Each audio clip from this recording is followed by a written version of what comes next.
Life Management Science Labs would like to acknowledge that we live and produce this podcast on the traditional lands of the Wurundjeri people. We'd also like to acknowledge the traditional owners of the lands of our listeners and our international colleagues. We'd like to pay our respects to their elders past, present, and emerging.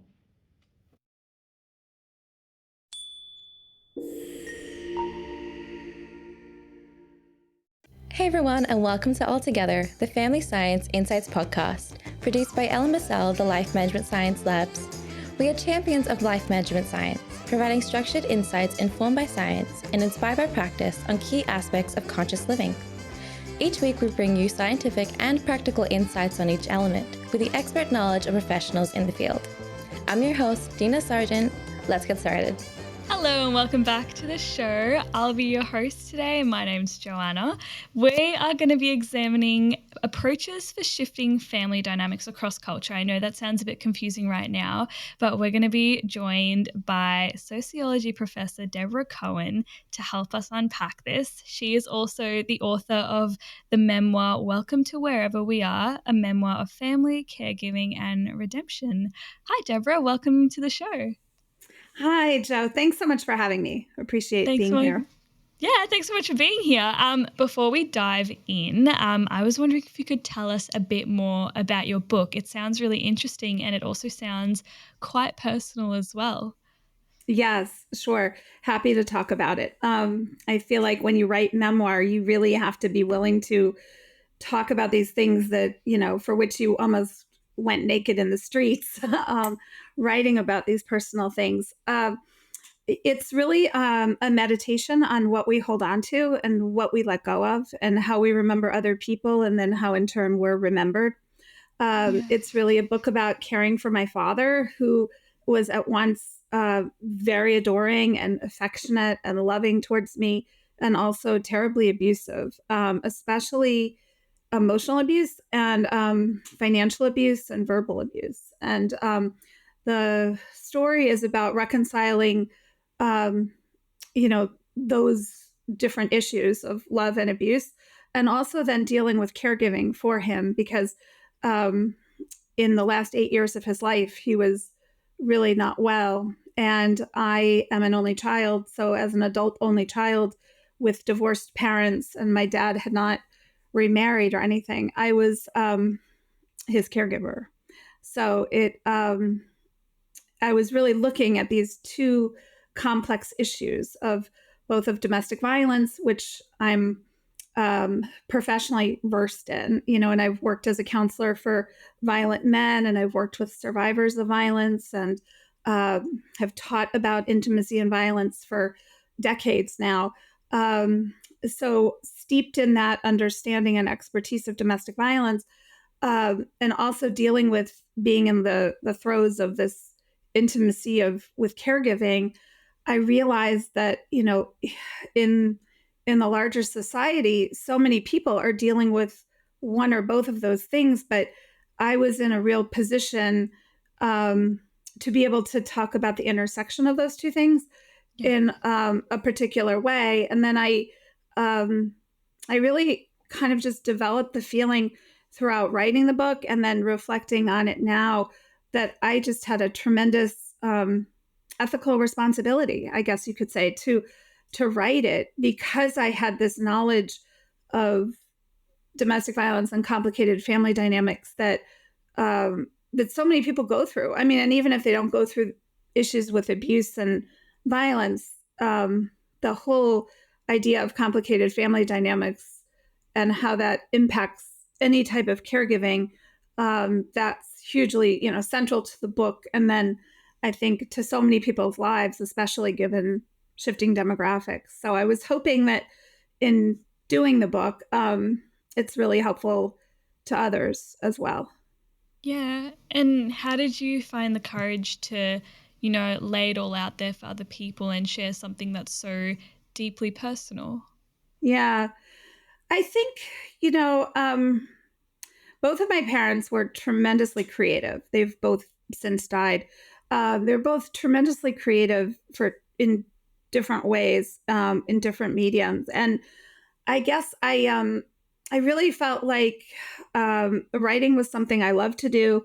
it's something that people had told me all my life, you're good at it. You should keep writing, keep writing. And it just felt like kind of the natural thing. I mean, people are often saying it's so courageous, like it, or, some version of that. And I suppose in some ways it is, but it feels like it's only courageous because as a society, we don't talk enough about these issues. So when someone does speak out about it, when someone does break the silence about it, it's seen as unusual or courageous. But I guess in doing it, I was also trying to say, like, no shame. I mean, my students ask me sometimes, about this, or how I had the courage to write about it, or if I'm embarrassed now that it's out there. Am I embarrassed that my students read it? And I'm not embarrassed. I feel like I guess in some ways I'm pretty fearless. I'm afraid of a lot of different things, I guess, but when it comes to being, creative or putting my voice out there, I feel like it's important to be pretty fearless about some of these issues so that other people, have the courage to speak out, which seems to still be so hard to do. Yeah, definitely. And I think there's this kind of stigma that exists that, like, if you do speak out and if you do reveal like a flaw in your life or your personal life, that you're no longer perfect. And it's like we got to break down this idea of perfectionism and being like the perfect human and having the perfect life and the perfect family and relationships, because I honestly don't think any of it is perfect at all. Absolutely. And in fact, the book examines that because I feel like my whole life has been about dealing with this kind of tyranny of perfectionism. Yeah. And also I think as women, we deal with it even more intensely in some ways, especially like related to body image and all these kinds of things. And you're right. There's, well, I mean, nowadays, like with social media and with technology, people have these like curated images of themselves, and they have, there's even like the memes and stuff of this is what I really look like, and then this is what I post. That like people's outward public performance is different a lot of the time, and I don't know. I guess there's just memoir. Well, what I love about memoir, both reading it and writing it, when it's good memoir, I think it has an authenticity to it, and it sort of shows you the fault lines, and it shows you the brokenness and the wholeness at the same time. And it's the book is really kind of dealing with all of those fragments, but then coming to some kind of voice and healing. I mean, it took a long time to get here. It's not like I don't think I could have written the book, maybe 20 or 30 years ago. It just I feel like life made it possible to write this the way I did. Yeah. So I don't want to minimize the courage, but I also don't want to elevate it to that other place. You know what I mean? Definitely. It's the funny balance.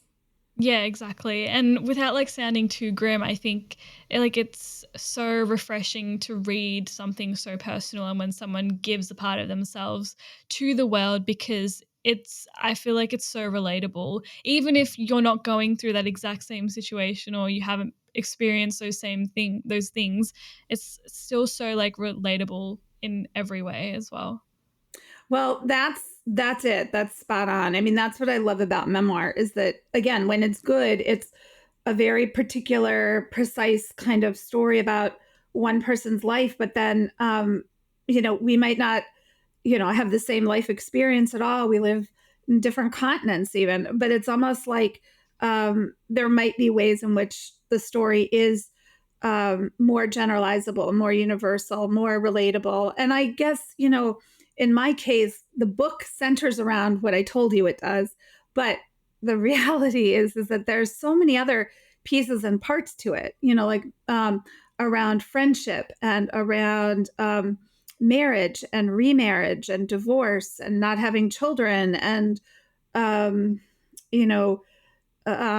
like uprooting your life and recovery and like all these things. And so it's, only children. I mean, it kind of becomes about so many different issues. So what I have found is that readers have told me, that was so relatable. Like, even if they have no aspect of their life matches my experience, but they can relate to other things I talk about. If it's like about food, because there's a lot about food in the book, or the body, which is a lot about the body in the book, medicine, health, all these kinds of things. So there's really just so much else woven into it, but it centers around this kind of domestic violence caregiving story. Yeah. And even though talk about grim, I mean, it sounds like uber depressing. This isn't like you're like a fun beach read or something, I guess. But at the same time, what's funny about it is, I mean, people say like it's really uplifting or it's inspiring or like parts of it are hard to read, but then there's like levity and like there's some laughter. I mean, there's definitely a few people got some funny lines in it. My husband got funny lines. He's a funny guy, so it's pretty natural. But it's like, my mom has a funny line in the book too. I mean, it's like, I think humor is important. And so I think that like, it's not a funny topic, but it's like, there's definitely moments of funny that come up in it. I think that that's helpful for people as well. Yeah, definitely. And I hope we'll get to dive more into that as well as we go on. But before that, I would love to get to know you a bit better with a section we have called Have You Met Deborah? So here I'm just going to ask you a few little get to know you questions. Please. So my first one is, what do you do in your spare time? Oh gosh. Let's see. I love being in nature. I absolutely love being surrounded by trees and the water. And I am very grateful to live about 25 minutes from the beach. So I get to do that and take walks on the beach. I haven't been doing it as frequently as I used to. I used to go about 5 times a week to the beach. It was fabulous. I need to start doing that again, I think. But I do weight training and that kind of thing. I really enjoy, and just kind of getting to feel stronger. I think that that's been really helpful. And we love to travel. The pandemic was so punishing in that regard. And so it's been really a beautiful thing to begin traveling again over the past couple of years and to get to discover some just, really raw beauty in the world. And especially with just everything that's going on in the world that's been dark and heavy, it's having those like pockets of just beauty. It's just been really inspiring. So, and I also write in my free time. So a lot of different things. I mean, I often wish I had more free time, but I think that's true of most of us. Yeah, I love that. I especially agree with getting to the beach more. I live about 25 minutes away from the beach as well, and I miss the beach. I miss going. I don't go as much or at all actually anymore. Isn't that crazy though? Because people who don't live, anybody watching this and listening to this, if they don't live near a beach, they would be like, oh my God, I'd be there 24 hours a day. And I used to say that too, but and then life happens, I guess. Yeah, exactly. Like in my head, I'm like, oh, the beach is always going to be there. It'll just be there and I'll just go eventually. But I actually love the beach so much. It's so like calming and it's like just the best spot to like unwind. And yeah, I could talk about the beach forever, but we won't. Next, I'd love to ask you if you're reading any books at the moment or if you have a favorite. Oh gosh, favorites are always a hard question of any category. I don't really have. I have like multiples of lots of things in different categories. What I can say is that I almost exclusively read creative nonfiction and memoir. And I think because I write it and I'm almost studying it when I read it, I read it very slowly. It's one of those things. One thing I used to never admit, I would never admit it even to a friend, to anybody. And here I am admitting it. I now admit it very publicly. I don't really read fiction. I just love nonfiction so much. And I think it speaks to my interest in sociology and other kinds of issues. So that's sort of the genre I always read in. And then more recently, 2 books by Dani Shapiro have really captured me. I mean, one is called Still Writing, which is beautiful. And the other one is Hourglass, which is also an exquisite book. She's a great writer. So those 2. And then probably one of my very favorite memoirs in the entire world is Elizabeth Alexander's The Light of the World. That's just that is a true thing of beauty. So yeah, and I'm actually I'm just always on the lookout for good memoir. The other book I read, which has kind of become an international sensation also, is Maybe You Should Talk to Someone by Lori Gottlieb. And it's kind of off-putting when you look at it because it's like 400 and something pages. But she's a therapist, and it's what I like about it is that it delves into therapy, both her own experience of, being a patient, as well as her experience as a therapist through like different case studies. And a lot of it is like laugh out loud funny. I think they're going to be making a series out of it. So Okay. I really enjoyed that book. It was, it was one of those books on my to read stack where my husband was just like, are you ever going to read that book? And I'd be like schlepping it along to wherever we were going. But then when I got into it, I was like, this is really good. I mean, it's what a piece of work and contribution it is, and to helping people understand psychology as well. So I think it's a good book for anybody to read. Yeah. And I definitely have one of those piles as well, where there's this one book I carry with me everywhere when I travel, when I'm going literally anywhere, but I've just never opened it. So what is it? It's a fiction book. I have not even paid that much attention to it. I couldn't even tell you what it's called. It literally goes with me everywhere, but I just haven't given it the time of day, which I should now. And also, are all those books behind you yours? Yes. Wow. Yes. Amazing. A lot of them are memoir. It depends on the section. A lot of them are books from dissertation and research and teaching and all over the place. Yeah. And then the cover of my book is behind me, the thing that's hanging that looks like this. So amazing. That's like the poster. Yeah. Amazing. So it's kind of fun. Yeah. This is it's a cool set of bookcases that my mother had when she was in her 20s, if you can believe it. And if she were alive, she would be turning 90 in January. So it's kind of wild to have this. It kind of looks really modern, and yet she had it when she was in her 20s. So it's crazy, but I love having it. Mm-hmm. Well, it's beautiful. I'm inspired by all those books. I love it. Well, I've got a couple more questions before we dive into the nitty-gritty of today. And my next one is, do you have a favorite TV show or a film? I am not a big TV watcher. I'm forever behind on shows and things. I was probably the last person to watch The Office. Have you seen it? Actually, I'm the last person to watch The Office. I haven't even seen it. Yeah. Oh, it was fantastic. I mean, I watched all 201 episodes in the summer of 2020, and it is a brilliant show. Absolutely just pure brilliance. It was a great, great show. Loved it. Though I don't usually commit to shows that are that many episodes. That's crazy. But I do love it. The great characters. More recently, The White Lotus and Sex Lives of College Girls is a great one. I'm looking forward to season 3 of those. Oh, you've seen it? Yes.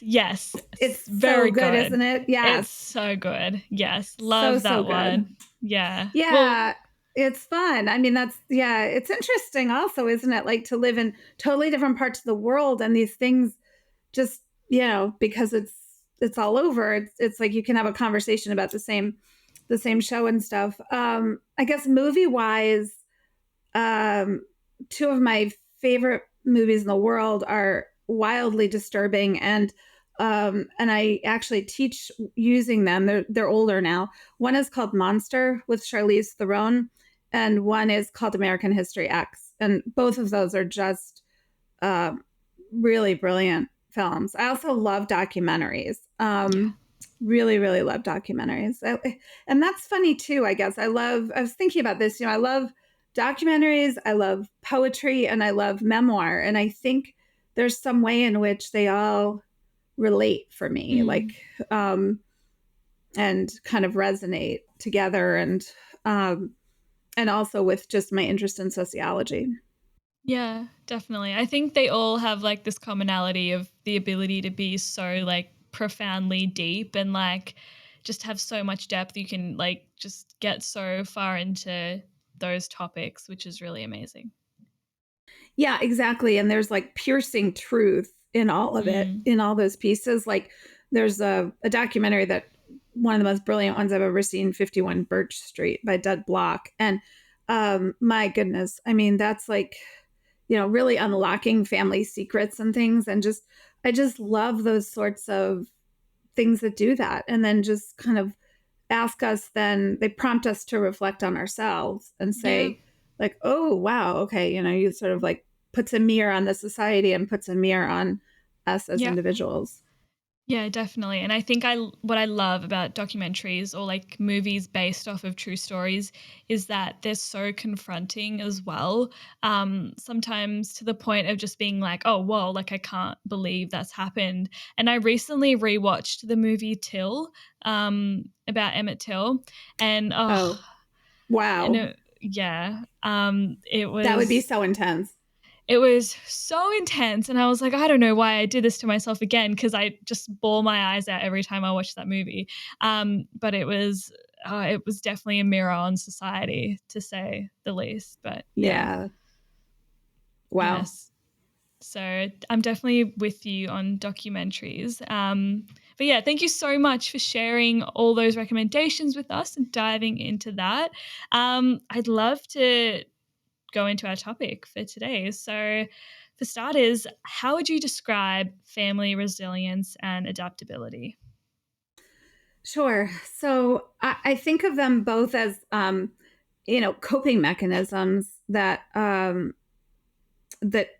emerge basically during times of adversity, times of crisis, um, and that were in many ways they're always happening, even in subtle ways. Like sometimes very overt, and sometimes more subtle ways.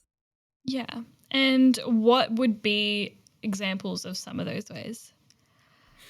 Um, okay, so perhaps like during during a diagnosis or a chronic illness or a death or a birth or any of these things that um, change, either temporarily change or forever change what a family constellation looks like, behaves like, etc. Hmm. Um, it just it basically, those sorts of events, those things invite and almost force the individuals in the family dynamic to step up in some way, or to show that they're not stepping up.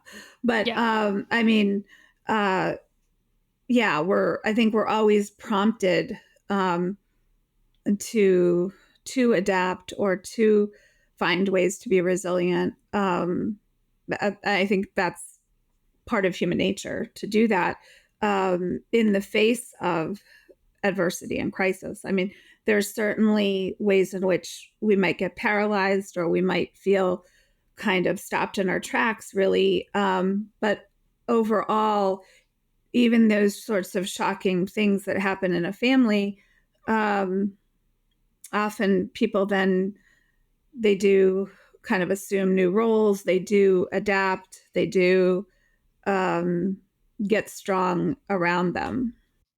Yeah, certainly. And do you think the sociological definition of family has evolved over time?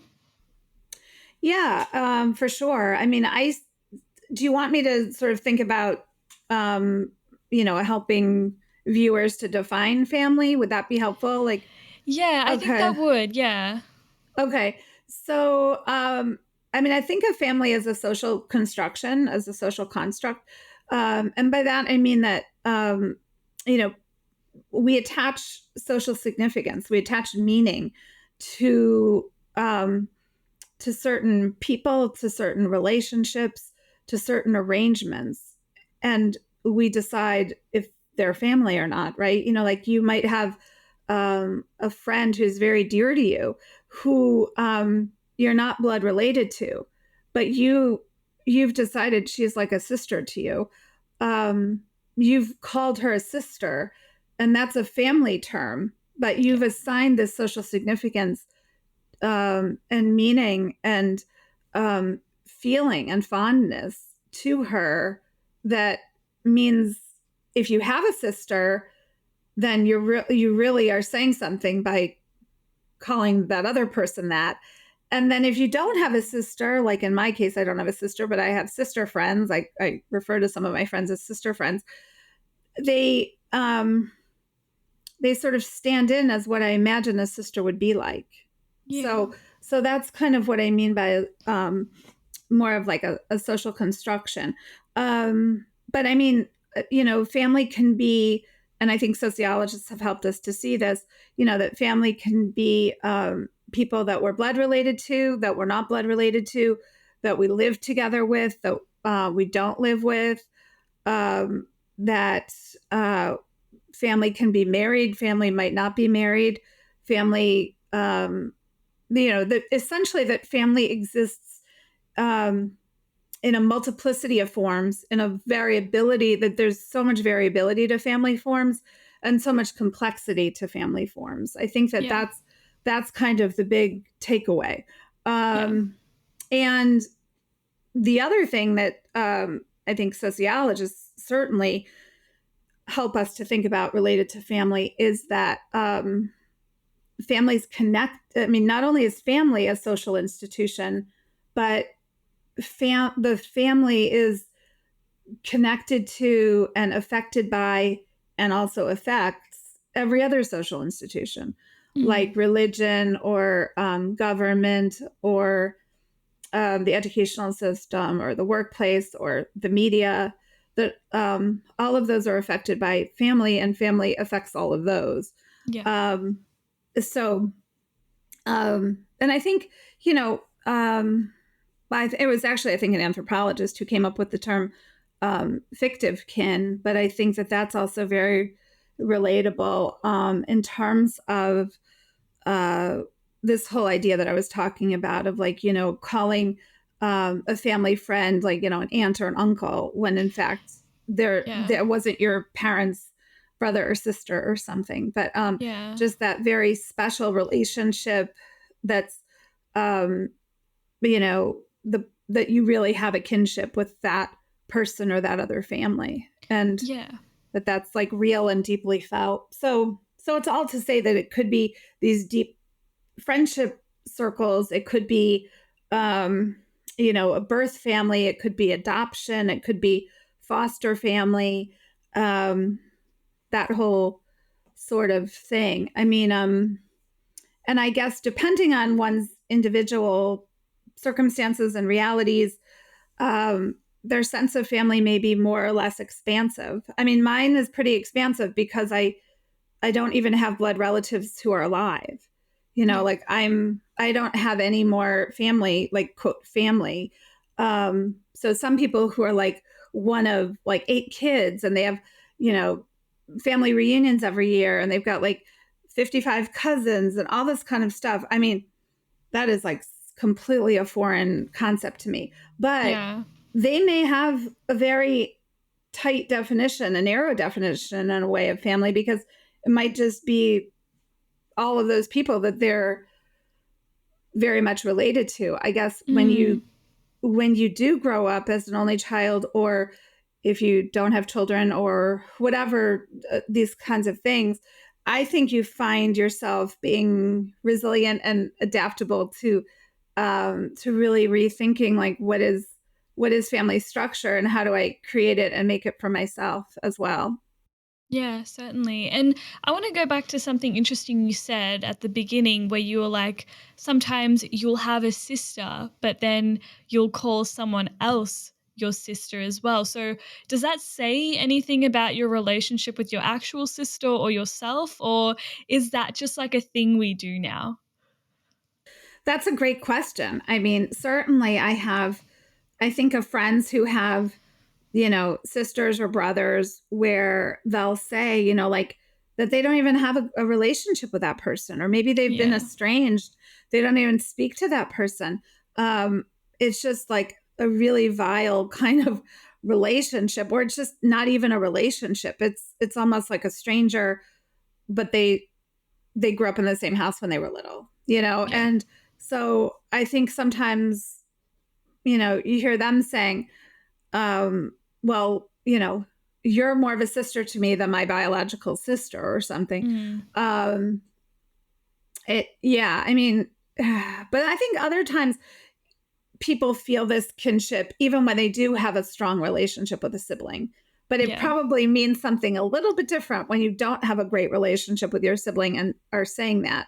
Yeah.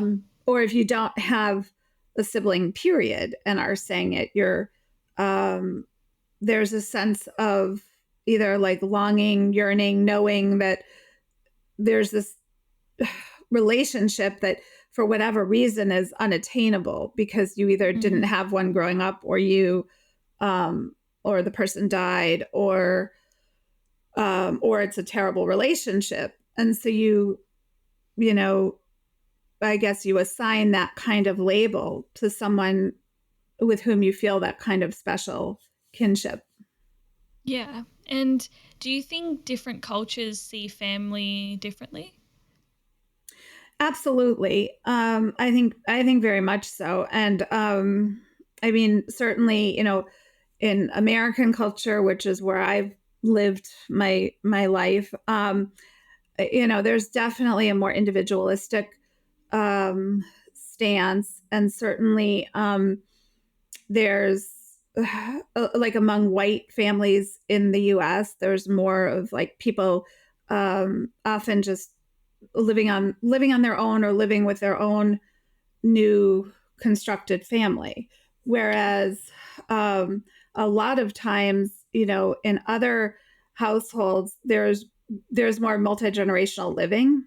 For example, like I have some students whose parents are they're immigrants from, you know Mexico, other countries, and they'll tell me about how they're living with their, great grandmother, their grandmother, their mother, that it's definitely more of a connectedness, and it's not as individualistic, and a sense of, the caregiving responsibilities are in a sense more deep.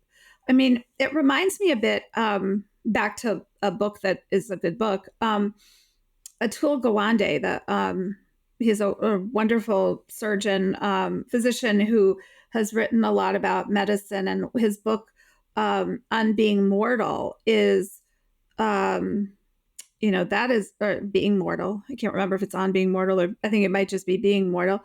But the interesting thing about it is he talks about, as an Indian man, he talks about how um, what caregiving looked like and looks like in India, and like where his ancestors are from, and the the way in which the living together happens, and the care, the sense of responsibility is different. And then he talks about, here, like in the US, where older people, when they get older and frail and um, ill or near death, they're like shipped to, you know the warehouses of sorts, also known as nursing homes.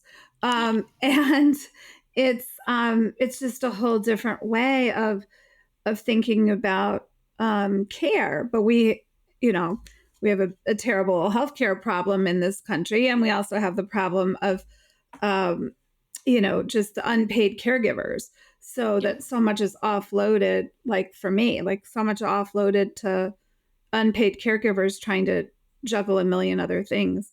So yeah, there's definitely, I think, certainly differences across culture in family forms, in um, parental acceptance of certain things, like, for example, LGBTQ issues. I mean, some of those same students who I was just telling you about, I mean, those who are coming out to me in my office or something as, um, as gay or lesbian or trans, they're, I mean, it's a horror show for them to be able to try to tell their parents, who are definitely not accepting of some of that. So in some ways, there might be like a close knit quality to family life, but then in other ways, there's a lack of that kind of openness or acceptance of other kinds of family forms.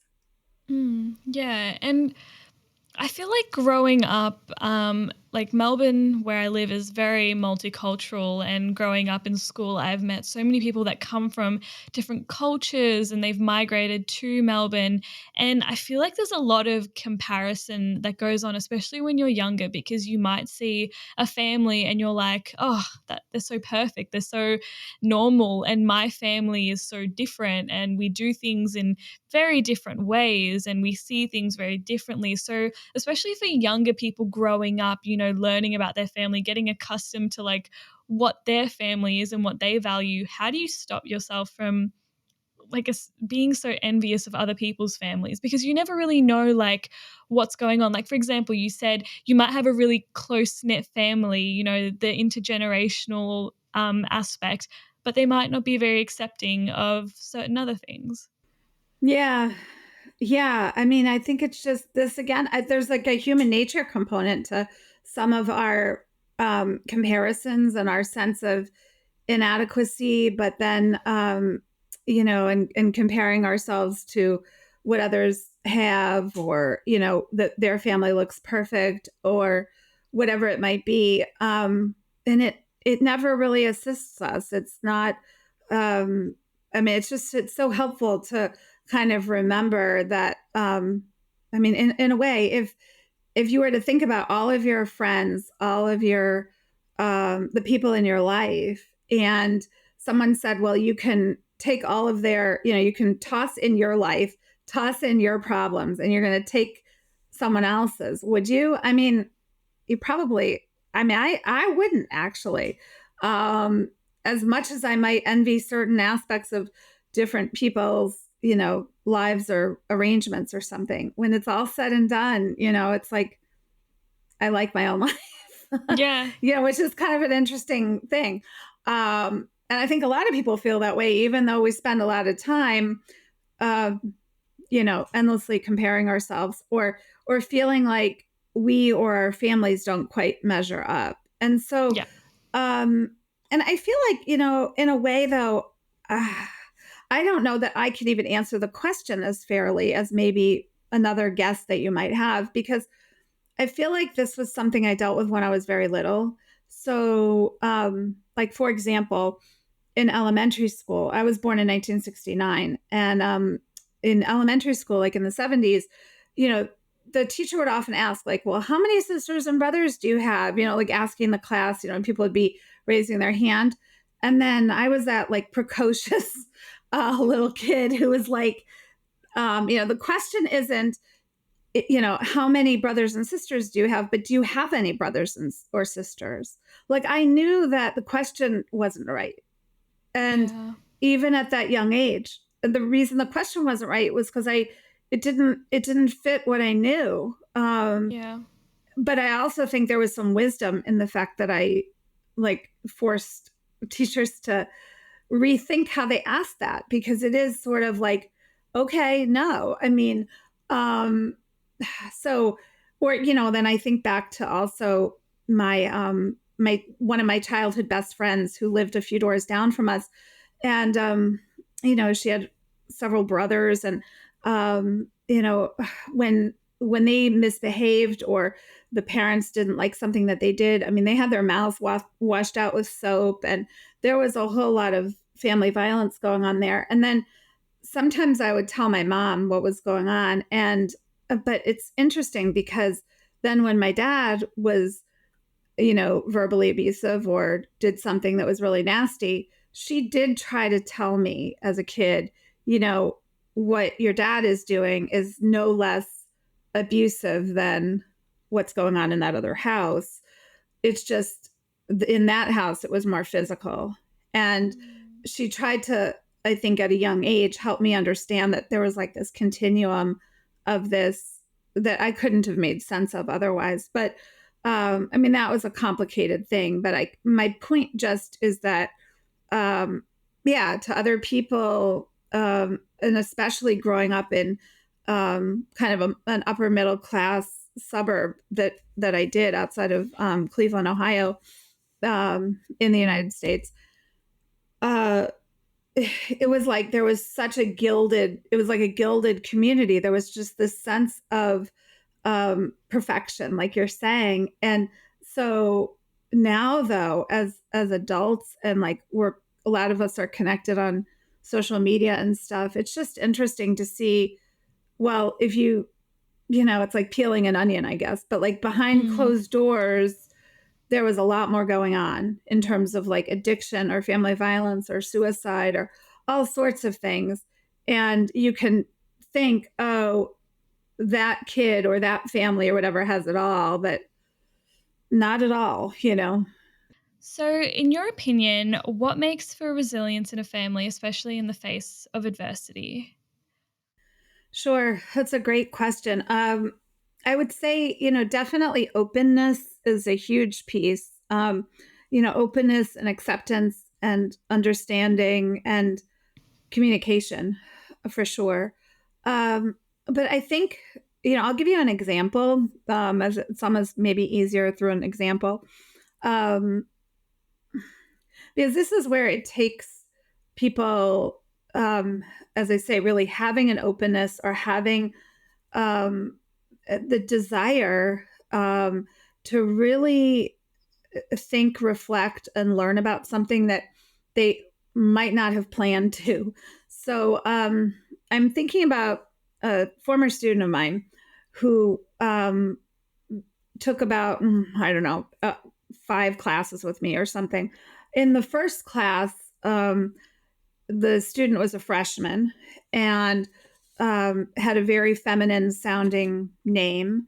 And I didn't really think much of it. And, at the time identified as she, and, or at least publicly was identifiable as she, in class, everything else. Then fast forward a couple years, and then that student modified their name to a shorter version, which could definitely sound like a man's name. And I didn't think much of it. I mean, college is also a time that people are coming into their own. They're thinking about how to express themselves. They're reinventing themselves. And then, as time moved along and like another year came and went, this student came and told me, and also was writing this in papers, that they were using that name kind of really in a transitional capacity because this was, and then there was a new name, a very masculine name that they were choosing and really identifying as trans, and wanted me to know this. And then also was simultaneously terrified to come out to their family. Now, interestingly, I'm in a pretty small community, and I would often go and stop and get a coffee at, there was a Starbucks locally. And this particular student, her family at the time lived nearby. And the student was with their mother and having coffee and talking. And at times, the mother would refer to the student using the very first name I knew, the very feminine name, and then and didn't really know any of this other. And it was, definitely like a a tightrope to walk all of this, especially running into them together in public. And then, but I could tell, I mean, I could absolutely tell she adored my student, you know, she adored her child. It was very clear. And I don't know why, but I had this sort of gut instinct that it was going to be okay when my student came out.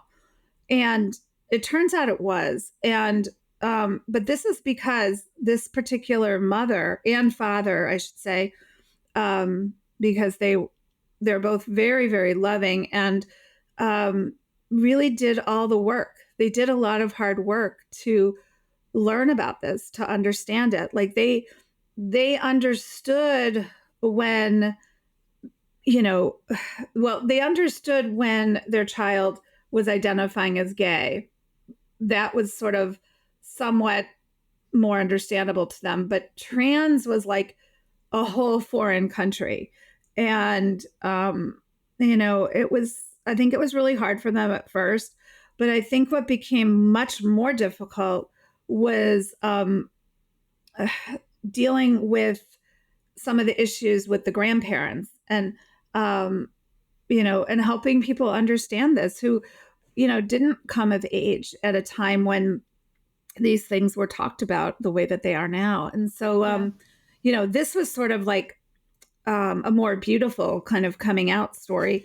And I'm excited because actually the student just texted me, had the student, you know, years ago now, and just texted me wanting my address because they want us to come to their wedding.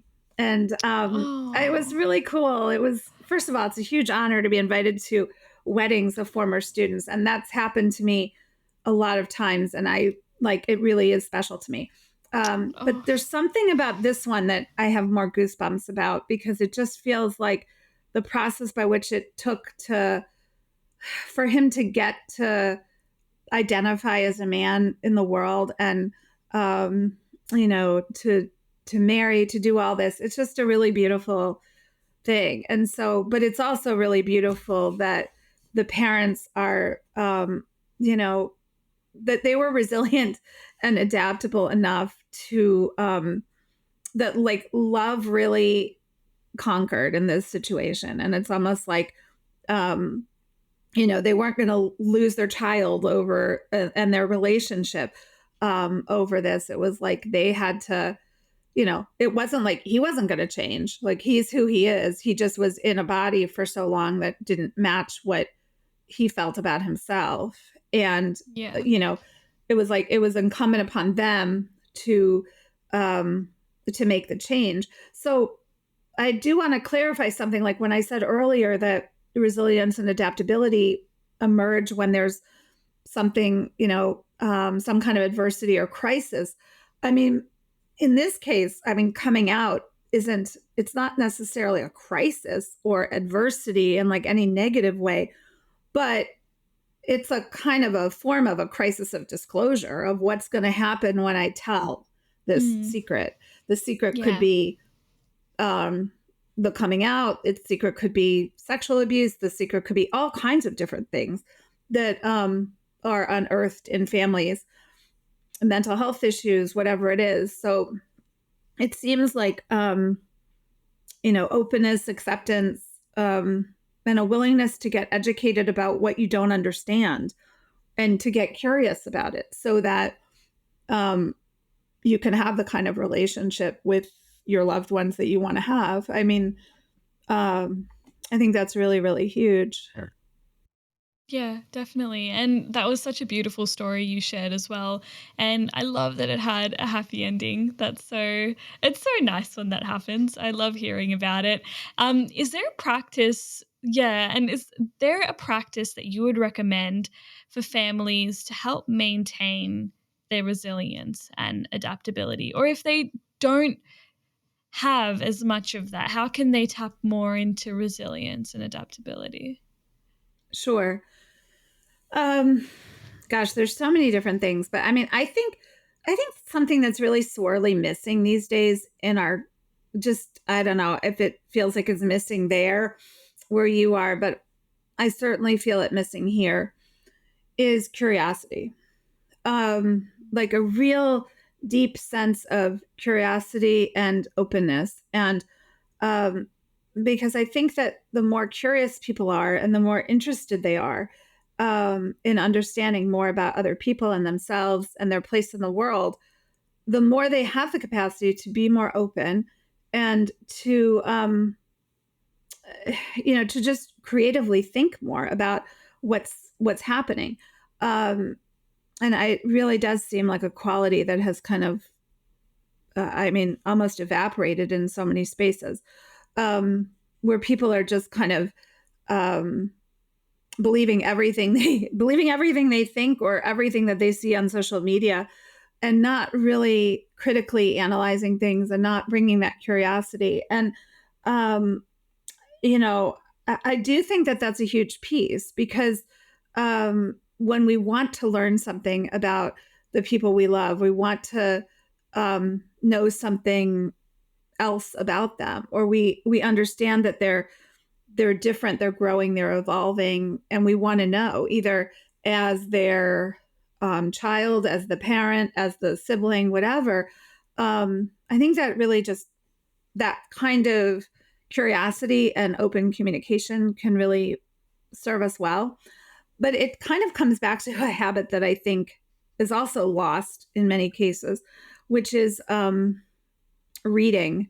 And this sounds kind of funny, but I ask my students every semester, were they read to as a child? And I just can't begin to tell you how many kids say that they weren't. And of course, this does intersect with issues of poverty and issues of, all sorts of things, in terms of parental time and this kind of stuff, and how much books were available and around.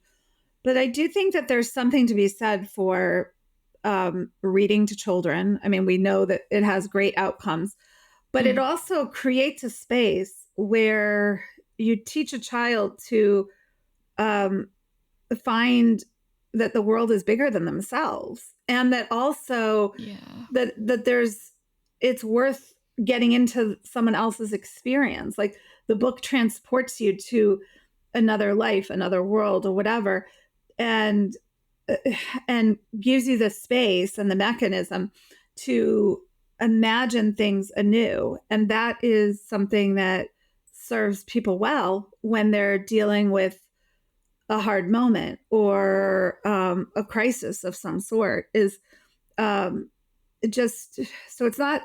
It might seem like a funny connection, but it's definitely something that occurs to me, that if reading encourages curiosity in young children, then it only makes sense that also encourages conversation with parents or whoever the caregiver is.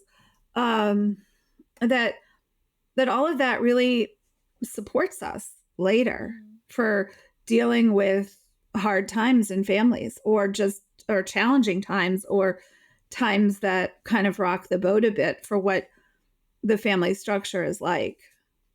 Yeah. I hope that makes sense. No, it definitely made sense. And I think when I think about like curiosity, I think about asking questions. And I feel like sometimes people don't want to find out the answers to certain questions, so they don't ask them. And so they hold back their curiosity, because staying in what is known and what's comfortable is easier than facing the unknown, even though that is the reality we're living in.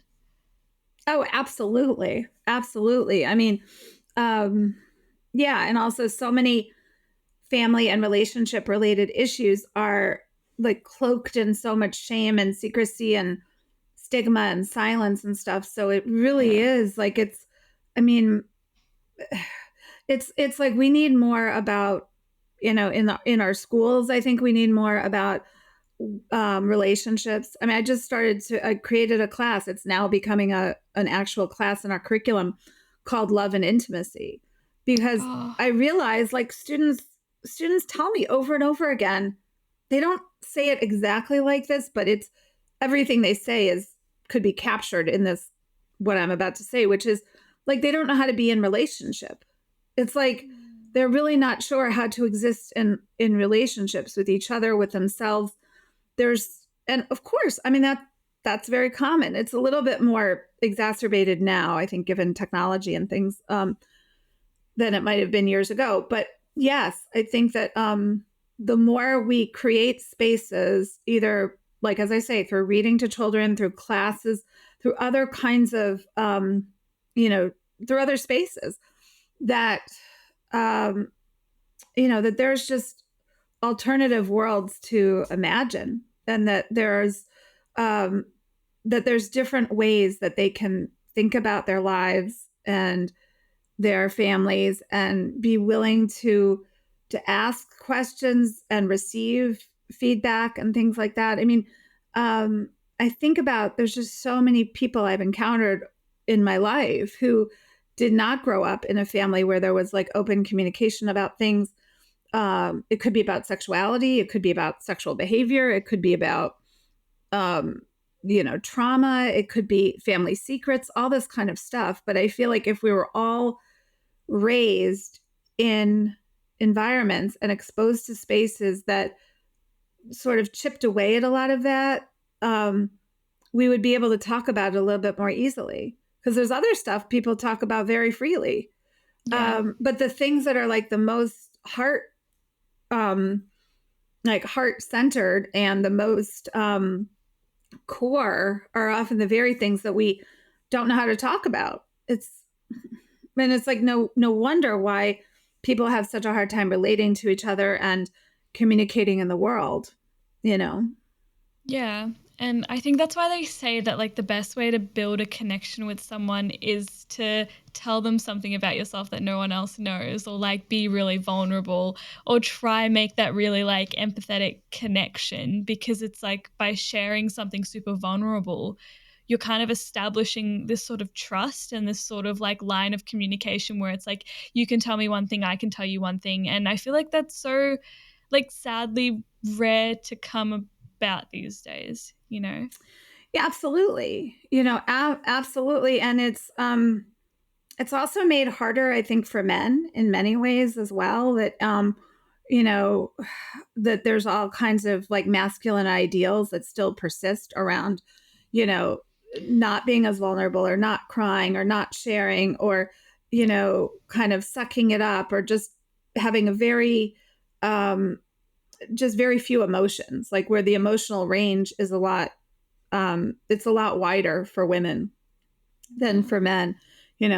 For men, it's like you can be angry, you can suck it up, but there's not that much else. Often, I mean, it's changed a bit. I mean, it's certainly better for younger men than it is for much older men, I guess. But yeah, a lot of things impact it. And then, of course, then we've got culture and race and other things that impact, telling and revealing, because in some cultures that's just not acceptable. That's not, you're not supposed to talk about these things out in the world. It's very private.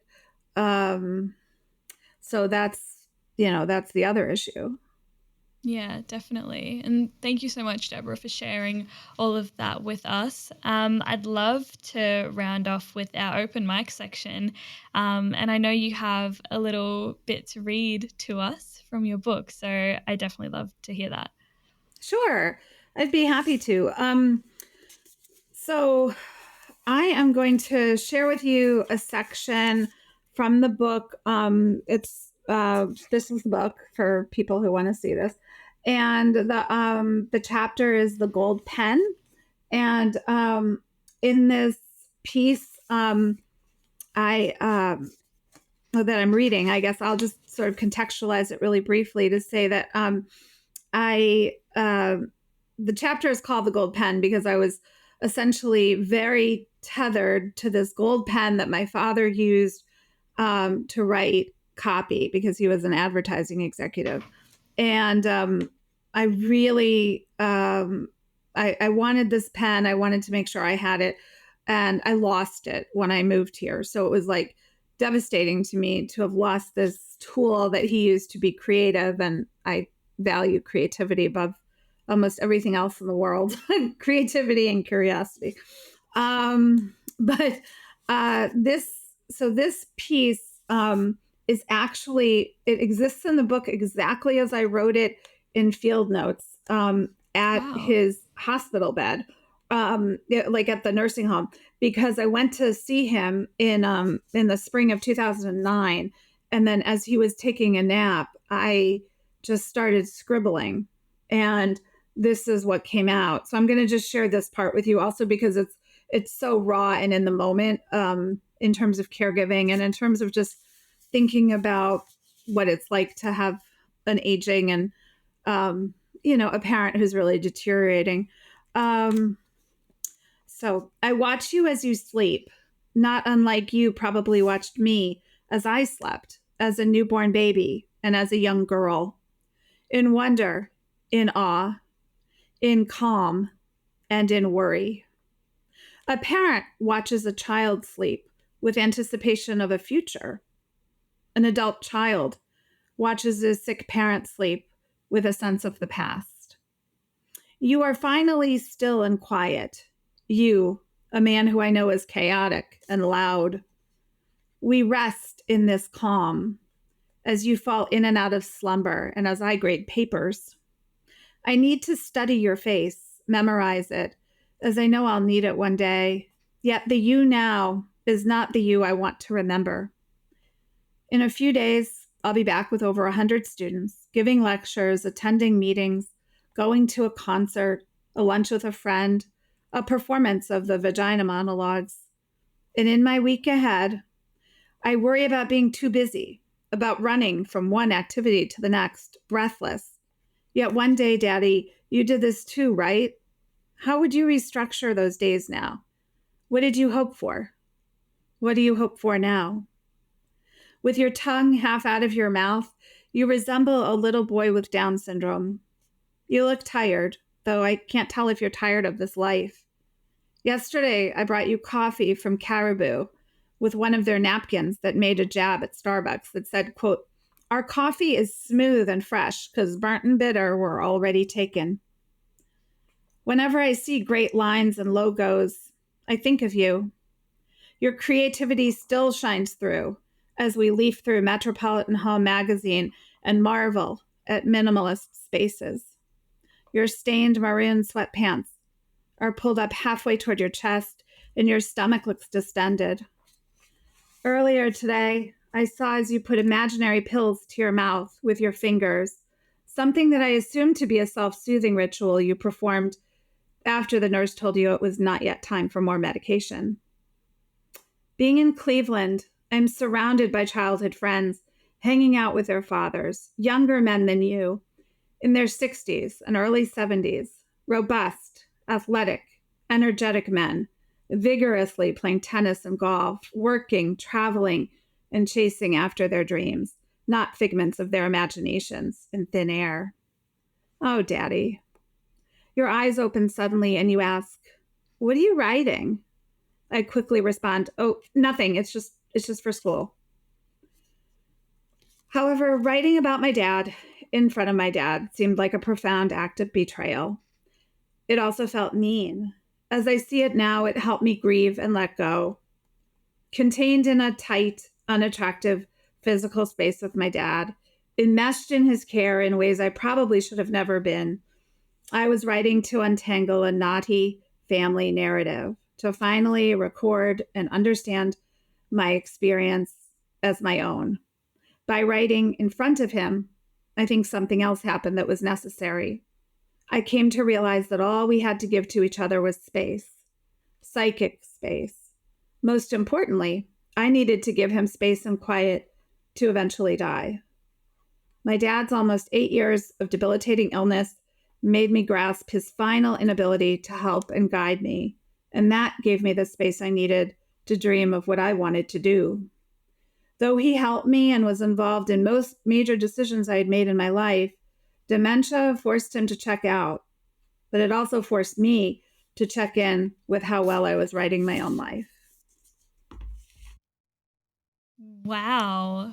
First of all, I've so many thoughts, but that was so amazing. And I forget how much I love when people read things, especially their own work, out aloud and you get to hear it. First of all, that was so poetic. Um, and was it intentional for you to like leave it just as it was as you wrote it, or was that something that you were like, yeah, I'll do it, or did you want to go into writing it being like, yeah, I'm going to leave it as it is? Yeah, it was just one of those things where I had so many notes and napkins and on pieces of paper and post-it notes and just the backs of, deposit slips. I mean, just everything. It was like this folder that was just overstuffed. And, and when I went to actually write, to really start writing chapters and to write the book, I did. I went into all of those. I went into the folder, went into the files, started, looking, and it was like, wow, and I did have that moment of, it's so raw, but it was exactly, it's how I felt. It was right there in the moment. It felt like I couldn't doctor it up. It was like, it was sort of that example, like we were talking about earlier of, it was a really imperfect, like probably some of that writing was imperfect, but it's not even worth, like, why pretty it up? Because there was so much in that moment that was it was terrifying. It was ugly in so many ways. And, but yet, and I think the main takeaway was like, I was going to try to make art from it. It was like, kind of make beauty from it.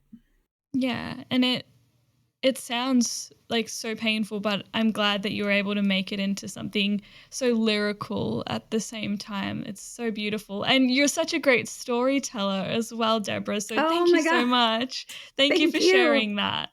Yeah, no, I'm glad. I hope it was useful. I mean, you always hope, like, when you write, that your work really speaks to people and that, like, it helps them either like reduce their own suffering or live their life better or something like that. And and I read that, it's interesting to like read that. I haven't read it in a while, and it just it's like I'm like in that room again in a way. But then at the same time, Yeah. it feels so long ago. It's such a strange feeling in that regard. I mean, I miss and love my dad every single day. I think about my parents every single day.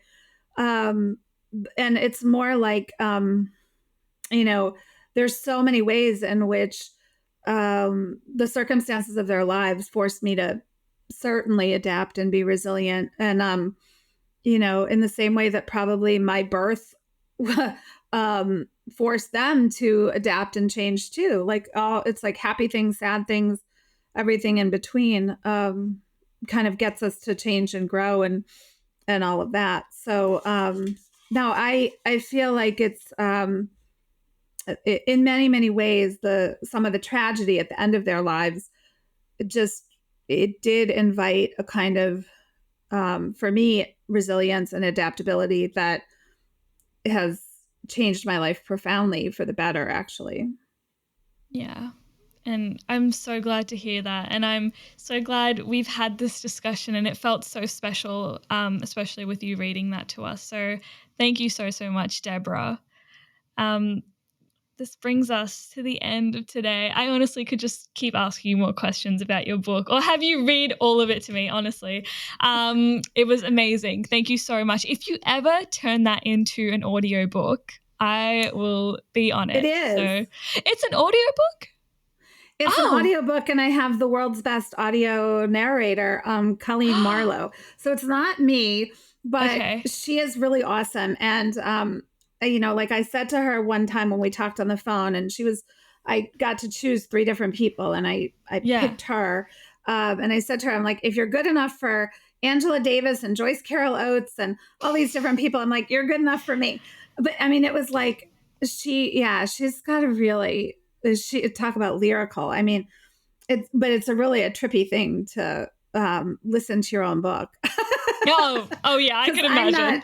I'm not really an audio reader, so I know the narrator really makes a difference. But and I could have narrated it myself, I guess. But uh, it's like it's such an art, and it's such a skill to be able. It's I feel like it requires a real actor. So she is that, and she's won some Audis, and it's like winning Emmys. So she's really, really, really talented, and so it was pretty special. But yeah, so that is, I'd like it really and truly. I'd love for it to become a like some kind of a series, or because it actually lends itself to something that would be really cool as like a limited series, like 6 episodes or something. So I don't know if anybody's watching this who has connections to that. Yeah. Seriously. Well, I'll be there when it gets turned into a limited series. I'll be watching that. But thank you so much, Deborah, for joining us on the show. Thank you. This was fun. It has been so much fun. I've really enjoyed talking about this topic, even though it's been a bit deep. It's been a bit dark at times. It was really refreshing to talk about this. So thank you. Good. And for those of us who want to find out more about you and your work or your book, where can we go? Sure. I have a brand new website, and it's www.deborahjcohan.com. And so it's DEBORAHJ, like Jacqueline, COHAN.com. We'll also leave that down in the description below. To everyone listening, thanks so much for joining us, and we'll see you next time. You've been listening to All Together, the Family Science Insights podcast, produced by the Family Science Labs, a division of LMSL, the Life Management Science Labs. More episodes are available from 10 life management perspectives and can be found by searching LMSL on Apple Podcasts, Google Podcasts, Spotify, and other podcasting apps available on your devices. If you enjoyed this episode, please consider rating our show, sharing it, and subscribing to our channel, as it helps other people find it so that we can grow and bring you more quality resources. More of our work can be found on our website at fa.lmsl.net, where you can join our movement. I'm Dina Sargent. Thanks for tuning in.